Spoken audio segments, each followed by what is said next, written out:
Eller? Nu? Okej. Det funkar. Eller?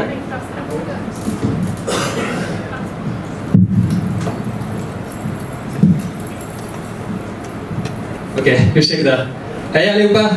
Mår ni bra ikväll? Ja? Okej, jag mår bra också, tack att ni frågar faktiskt. Jag har en annan fråga för er. Kan ni gissa varifrån kommer jag?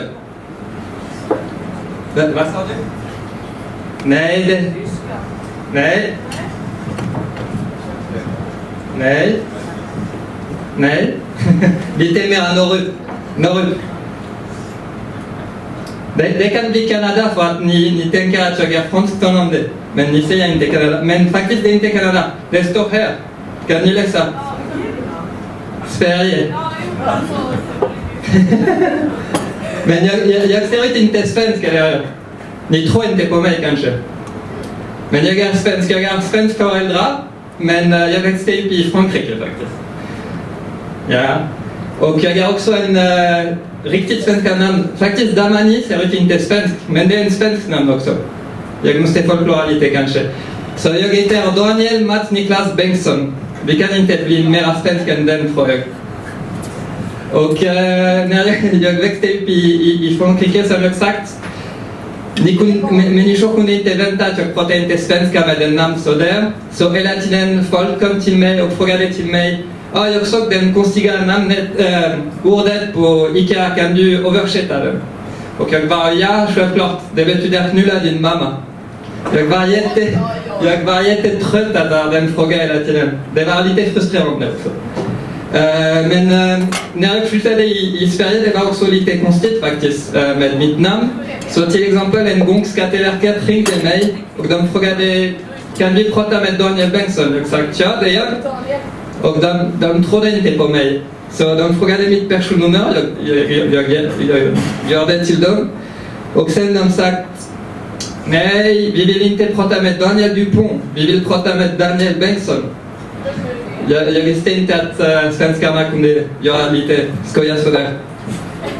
Men annars, har ni redan varit i Paris? Ja? Okej. Tog ni tunnelbana i Paris? Nej? Någon har tagit tunnelbana i Paris? Ja? Vad tänkte du om tunnelbana? Mycket folk och tråkigt. Ja? Någonting annat eller? Nej? Okej. För mig det var alltid en liten adventyr att ta tunnelbana i Paris. Säkert ni har den bilderna att Paris är typ kärleksstad och sådär. Men det är inte så. Och Emily i Paris har inte hjälpt med den faktiskt. Hon lever inte i samma Paris som jag. Så till exempel en gång jag var på tunnelbana i Paris, det var en måndag morgon. Och jag såg någon i korridor för att byta tunnelbana som var jätteglad. Han dansade sådär. Det var lite konstigt för mig på en måndagmorgon. Och när jag kom närmare honom, jag såg att faktiskt han dansade inte. Kan ni gissa vad han gjorde faktiskt? Nej? Han bajsade. I tunnelbana. Och vad jag tänkte att han dansade, det var för att ta ut bajs. Så det är den grej som du kan se på tunnelbana. En annan gång fortfarande på tunnelbana, jag var i tunnelbana och det var en gammal tant som väntade för tunnelbana. Och när tunnelbana kom, jag vet inte varför hon gjorde den, men hon visade till alla hennes fitta. Det var också jättekonstigt.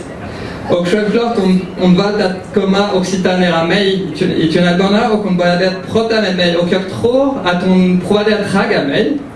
Och sen jag sagt, ursäkta jag är redan en flickvän och hon sagt, men jag är inte svartryck, du kan komma med mig i sängen. Och jag sagt nej och sen hon ville verkligen att jag följer henne så hon sagt, jag kan göra någonting som din flickvän kan inte göra. Och då jag började bli lite nyfiken.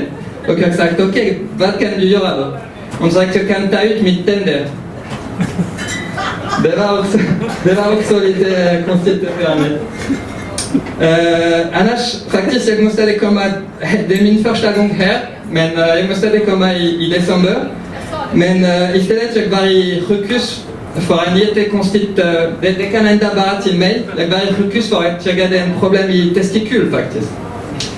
Och då det var någonting som när jag var på ambulans, jag väntade att jag skulle träffa en gammal läkare, 120 kilo, 60 år, någonting sådär. För att vanligt i Paris det var att vi haft för läkare, men jag glömde att vi var i Sverige. Så det var Malin, 30 år, jättesnyggt, blå ögon. Och då var jag jättestressad när hon sagt ta ut din byxor, jag måste titta din testikel. För att jag var lite rädd att min penis skulle bli för glad och glömma att vara hund. Men istället, jag vet inte, det var någonting annat som hände. Kanske killarna kan berätta om det, men när det är jättekallt ut, eller när du är hund, eller när du är stressad, jag vet inte för här killarna, men min penis ibland försvinner. Han åker på semester, eller jag vet inte, han är inte där bara. Så när jag tar ut min byxor, jag sagt till henne, jag lovar att när jag kom han var där, men han har försvunnit. Kan du hjälpa mig att hitta honom?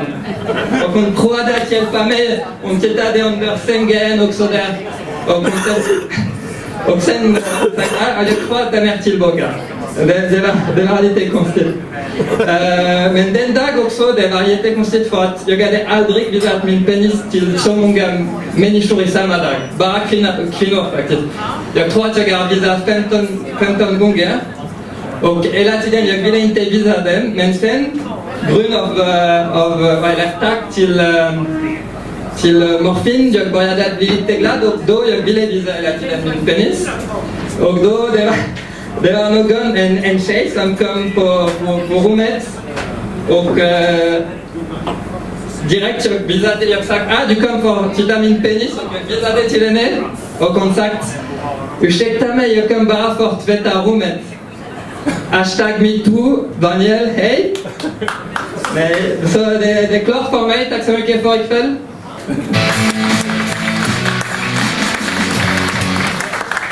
Hej allihopa!